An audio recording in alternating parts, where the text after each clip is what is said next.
Hello, you wonderful people, and welcome to another episode of Not Too Comic Book. This being a show where I talk about TV shows that are adaptations of comic books. For today's episode, I'm going to talk about Kowloon Generic Romance Season 1, Episode 10. A lot of really interesting things went down in this episode, so let's break it down. So obviously the opening was a flashback with Kujirai B, where at the time there was apparently someone that escaped from, was it Yuan Shan Tower, which is in like the northern part of Kowloon, which a lot of people are like, yeah, that's the more dangerous place, so kind of don't go there. But Kujirai is visiting a client, and they have this whole interesting conversation about escaping. That she's like, generally speaking, the landlady she's talking to is like, generally speaking, like escape is kind of known as like the best strategy. She's like, the fact of the matter is the thought of someone kind of putting, like, risking it all on one last shot. There's something bold about that type of gamble.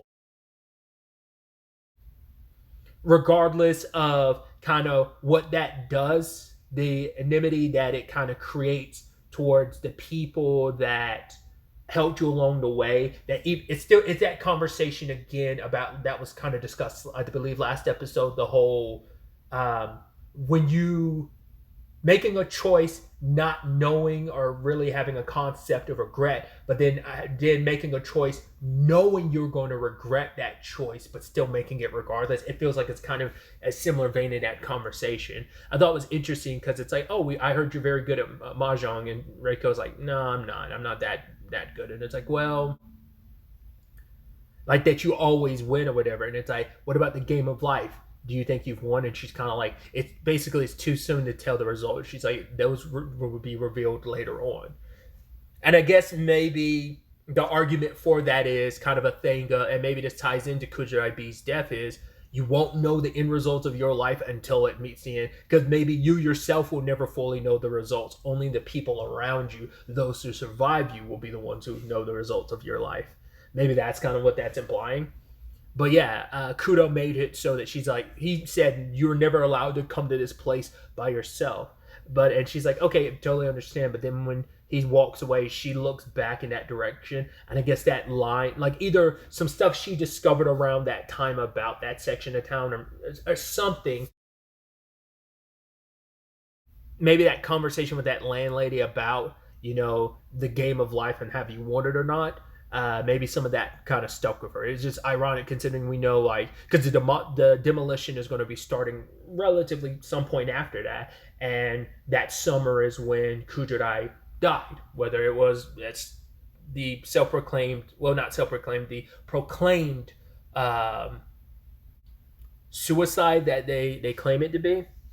But either way, back to present day. We'll kind of circle back to the Kujirai of it all, but we pick up with Shohei present day, and as we rewind to the conversation he had with Yulong last episode. But Shohei was like, right, I don't want to do this, even though Yulong's like, oh, come on, you won't even be a murderer if you help get rid of Kujirai, because it's not the real her. That's someone that shouldn't exist in the first place. So it's not like you'd be a murderer. You're killing something that doesn't really exist. But for him, it's like, sure, maybe there's truth to that, but I've actually gotten to talk to Kujirai, and after interacting with her, like, everything in this place, it feels wrong to just be so dismissive of, you don't exist, so you don't matter. It's like, and he even throws it back in Yulong's face, saying, like, because you can't see Kowloon, maybe it's so easy for you to have that perspective, because the people he's interacted with so far are people who are not from Kowloon. Miyuki is from Kowloon, but still, like, they're people that they're not generics. These are real people. So whether it's Yao Mei, whether it's Miyuki, they're just they're original and regular people. So he's never interacted, to my recollection, he's never interacted with a generic, and that would probably change his mind and his perspective like it kind of has everyone else, because Gwen was in a similar boat, but he changed his mind after interacting with Reiko. But then you also have Miyuki, but to be fair, Reiko is like a piece to a puzzle, a piece to like the grand plan that Miyuki has for revenge against his dad, as well as his dad's own machinations. So, but then we bring up the whole question that's come up about Shohei. How are you still, like, how is your generic still running around even though you're here now. Because it's like, oh, you used to like wearing these dresses and stuff. And then Shohei was like, yeah, but I got rid of them. Why kind of keep stuff around? It seems like Shohei has a similar mentality to Yao Mei. Yao Mei, now that Yao Mei became who they are now, it's like I'm not trying to ever be who I was before. So I'm moving away from everything else that's tied to who I was. I don't need reminders of it. So I'm wondering if Shohei's in that same thing of like, oh, I like clothes, but I moved away from the clothes because it's like, oh, clothes that don't fit me anymore. Probably it means, physically as in like size wise, but also like metaphorically as I'm not that person anymore, so I don't feel comfortable wearing those clothes. Because it's interesting, like when he initially like is with Yao Mei present day and talking to her, he sees the younger version of himself run by, and he almost kind of throws up because for him it's like he's sitting with Yao Mei, like this is Reiko's best friend, and if I did something to her, it would hurt Yao Mei in the end, and I wouldn't want that. But I think it's also like because Yulong was like, hey, you want to go back to being that person you were back then? I can make that happen with not that I can make it happen, but the generic Terra can take you back to that point in time. But anyway, I kind of skipped a little ahead, but the whole point is, and this is something they kind of reiterate, Yulong does that, right, this Kowloon brings back stuff for Kowloon from 3 years ago before it was demolished. And that was what I kept struggling with about the whole Shohei of it all. I'm like, wow. At first I was like, how are you both coexisting? At first I was like, did Shohei transition? But then last episode I was like, oh, maybe you've always been a boy. You've always been male, but you dressed up in dresses. But now I'm like, with some of the conversations they have, because apparently Yulong figured it out. But when Xiaomei runs into Gwen, and he's like, because Gwen's like, wait, how is your generic still running around? It's like, oh, I guess you're not as sharp as I thought you were, that you hadn't figured it out yet.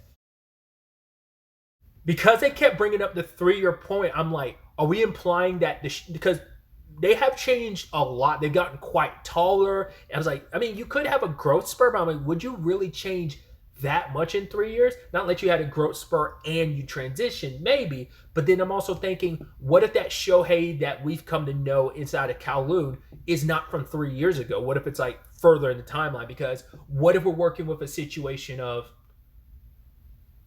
Shohei did not exist in Kowloon 3 years ago? Like the way the Shohei we come to know, the smaller one that likes to wear dresses, that Shohei, what if they didn't exist in Kowloon 3 years ago before it got demolished? What if Shohei left Kowloon many, many, many years before that? So like, let's say that Shohei we've kind of seen the younger version, well, that younger version from 6 years ago. What if it's like this Kowloon copies the most recent data of you into this Kowloon? So what if the most recent data of Shohei in here is from 6 years ago, and that's why there's such a incongruency, which allows both Shoheis to coexist? I think it's a thing of maybe if there's such a drastic difference between the original data versus the version that, like, if there's such a massive difference maybe data wise between the generic and the original, they can coexist. But if there's so much of a overlap, maybe percentage wise, that's when like the original forces the generic to disappear.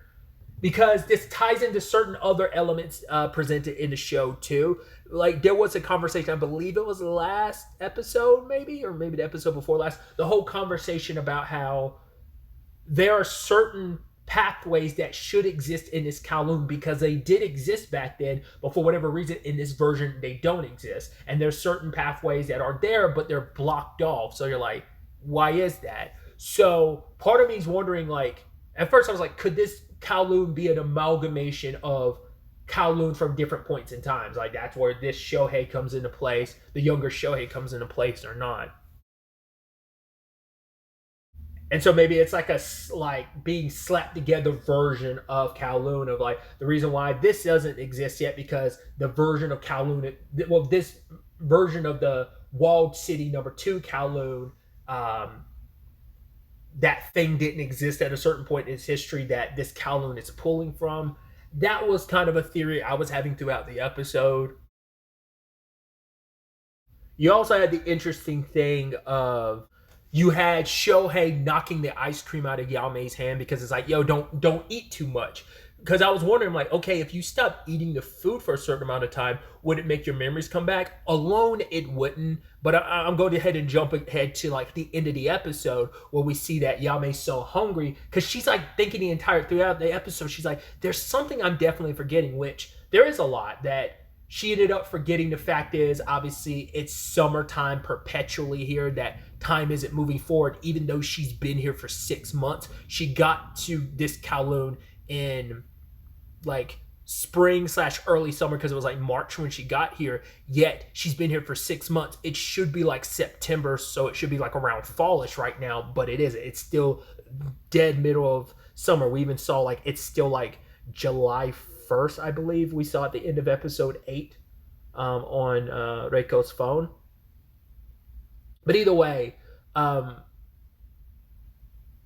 she kept thinking like, no, there's something important I'm supposed to be remembering, because Yulong also told her something that we were never privy to. It was something pretty important that they know, but we never got to find out. And because she was so hungry, she went looking through her bag and she ended up eating the candy that Yulong gave her. And in that moment, she remembered what she forgot. So that's interesting. So I guess it's like, as long as you eat, so even if you eat food from this Kowloon, if you eat something from the outside, it would immediately restore what it kind of system restores whatever was kind of lost, or whatever files in your head might have been like corrupted or like misplaced. And it's interesting too, because if you look at Yao Mei's eyes, her eyes kind of glow green. Like I said, there's a lot of computer elements to this episode. We'll kind of talk about later, but I'm curious what would happen to someone like Reiko if she ate food from the outside. Probably would have no effect on her because she's a generic. Or, would it do anything to her? Probably not. Because we're talking regular folks versus generics here.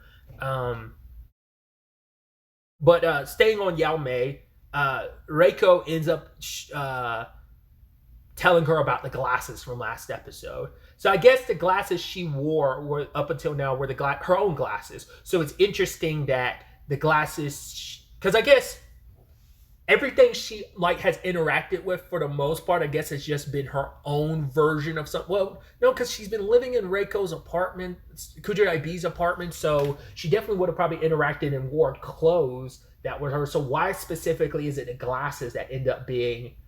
I mean, I guess you can make the argument like what the eyes are supposed to be the windows to the soul. I don't know if they're going to go that deep into it. Maybe with everything that Reiko went through, like her, like a lot of memories and things that are core and paramount to her are like forever imprinted on those glasses, and that's why Kujirai is seeing what she's seeing. Is it because it's, but like I said, like there'll be no other vehicle to like showcase that through, because you might be wearing her clothes, but how does that really translate through?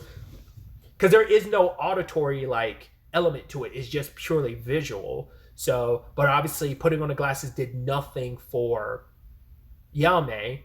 So I'd assume even other generics would not probably benefit from it, because it's only because Reiko is Kujirai B's generic that is like that's applicable and possible. But they are following the footsteps of Kujirai B, because they're like, right, the more we learn about Kujirai B, she's thinking like the more she might be able to understand Kudo, because after they slept together, things have been weird. The way he acted towards her last episode, immediately leaving, and it's also like, right, is he avoiding me? It's like, no, that can't be the case. But it's like, and I thought it was a really heartbreaking thing, because up until this point, Kujirai had this like, Reiko had this position of, well, I got to see a side of Kudo that not even I saw. He made faces and expressions that only I got to see, that Kujirai B never got to see. But because of the glasses and that fractured like perspective of what Kujirai B saw versus what Reiko sees when she looks at Kudo, made her realize, I never thought of the vice versa, that there are certain expressions that Kujirai B got to see that I never got to see. And she's like, that's something that is so simple never crossed her mind, because all she was focused on, like, because it was at a time too where she was so busy trying to differentiate, like, I am my own person too. So But they either way, they went to go investigate, um, and they end up running into Xiaohei. But then Reiko notices all these like little charms that are scattered throughout the walls, and she peels one off the wall, and it has the code 403 forbidden. And they say this in the episode, and I actually looked into it more, like that was HTML codes. So that's where I'm like all the computer stuff, because it's in the intro too, but I never knew it'd be so prominent and prevalent as a piece of the story too. But the 403 is like the forbidden error code. Oh God, like I said, I looked into it too, and some of the similar points were made. I thought it was interesting. Like some of the error code comes about when you don't have permission to do something as well. For example, you're creating a duplicate of something that there's only one allowed to exist, which is really relevant to this. So it's like maybe that 403 code is why things work the way they do typically, where, hey, you only have permission to have one version. So that's why when the real person comes in and into this Kowloon and the generic disappears. Okay, so the 403 forbidden says that it contains valid data that was understood by the server, but the server is refusing action. It's about also not having the necessary permissions for a resource or needing an account of some sort, or like I said, or like kind of attempting a prohibited action, like creating a duplicate when there can only be one. There's also another angle to it where it's saying like sometimes it's used if the request provided author. There's like author. Oh God, I'm going to butcher this word. Authorization. Um, but the server does not accept it, and this whole point that the court request should not be repeated. So it almost makes it seem like maybe one kind of implying maybe like once a generic is made, they can never be made again under these rules. I don't know. Like I said, this computer talk is really interesting because it kind of implies like maybe this is all like a computer simulation, especially when you look at the way Yao Mei's eyes looked when she ate that candy. And like I said, like it was almost like the computer like did a system reboot in her head. So it almost looked like almost like you'd expect someone's eyes to light up that way if they're like an android or something. I say that because of like or some sort of robot. I'm saying that because I'm currently watching I am the evil lord of an intergalactic empire, and there's like AI robots around or androids in that series, and like there are like their eyes glow when they're processing and doing stuff like that. So I thought that was interesting because Reiko later on, she picks up 30 of those in total. She says 9 of them were 403 codes, and one ended up being what I believe a 202, which is an accepted error. The request has been accepted for processing, but the processing has not been completed. The request might or might not eventually be acted upon and may be disallowed when processing occurs. And if I remember correctly, she only found one of those, and that was in front of her job. So I guess kind of implying like all the data is there and it's being processed and it's being allowed for now, but the process isn't fully complete. And kind of saying like that could be, depending on how things play out in the future, it could be acted upon, but that what was once allowed might be disallowed in the future. So kind of saying like, I guess almost, I don't know, like the way I'm reading it, almost implying like maybe the area where she works, because maybe it has something to do with her and Kudo specifically, that there's kind of like, we're allowing this to kind of go through now, and it's still being processed, and that process, depending on how things play out, I don't know if it's necessarily a 50-50, but for now, let's call it a 50-50 of maybe it will be allowed to continue and go to complete, or eventually that what was allowed before would just not be allowed, and that'll kind of change things in that area. It is interesting that the one area that would have one would be around her work area. But like all those other ones, like there were blank charms, but the other 9 she found were 403. So there's a lot there. her and Yao Mei also ended up talking to Gwen about the glasses situation, which he's like, well, there's a lot of other strange stuff going on, so it shouldn't be like that unbelievable or untrustworthy at this point in time. And so Reiko asked, like, oh, like, you knew Kujirai B back then, but like, do you know, like, that area? Did she go to it a lot? Did it have something to do with her death? Which Gwen's like, well, I definitely know she worked in that area up until Kudo told her not to. But beyond like what really caused her death, he's like, I'm unclear. Because he's like, because later on, because Reiko asked for clarification, because she's like, no, you even just said she committed suicide, but just now also you said that you're unclear what her true cause of death was. And his response was, oh, I'm sorry, I misspoke. It's because I guess he doesn't want her to worry, because there's a whole conversation about like she overdosed on something, and that thing, whatever medication or what it was, there's one that she was prescribed by Dr. Wong, but there was something else she took, but it's been stricken from the record. Like, no one can find what it was that she took or its existence. So there's no way to check like what could have been. Like, it's kind of been scrubbed. That information has been scrubbed. So I guess he doesn't want Reiko to have to worry about that. He also kind of apologized, and he'd done so previously about how he approached Reiko before, because he talks about the fact is he didn't actually like Kujai B, the original, because he's like, he could never tell what she's thinking.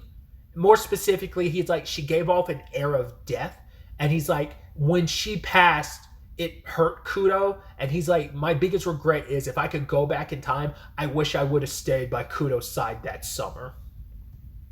Which is interesting considering Yulong is kind of slightly promising a similar thing to Shohei. And I guess that's all what this is all about. Like, I mean, this whole place is predicated on the past and what people wish was different, and what was once still existed. Once again, especially considering the history of the city of it was demolished before, but then it was illegally built back up in like 1994, and then it was broken down again and like demolished again in 3 years ago. So, and you have Miyuki and his dad drowning in the past, Reiko having no past, but wanting to find out more about Kujai B, Yao Mei wanting to escape her past. Like, it's all relevant. It's all connected in that through line of, and the conversation about regrets and stuff like that,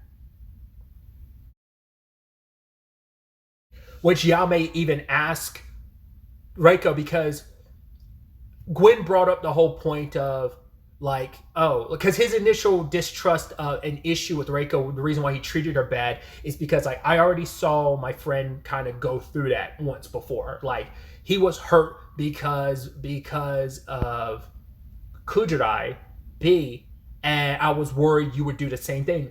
Not intentionally, but it's like your very presence might be causing him harm because you look, sound, feel, and smell the same way as a woman he loved, the same woman that hurt him when she left the way she did or just died, And now, it's getting Reiko thinking like maybe her presence is causing him harm. Like, she's probably thought about it a little bit, but it's probably never been the forefront of her mind like it is now, considering how awkward and complicated things are together. And even Yao Mei's like, do you regret sleeping with him? But she was like, no. She's like, I will never regret that. But she's like, I do still have this pain in my chest, because she knows like she doesn't want to cause him any harm, but knows like I might be, and not being able to be with the person you love, that's a hard thing to kind of carry. So, and even Gwen thinks to himself like, whoever concocted this situation, put this Reiko in front of Kudo, is very cruel for doing that.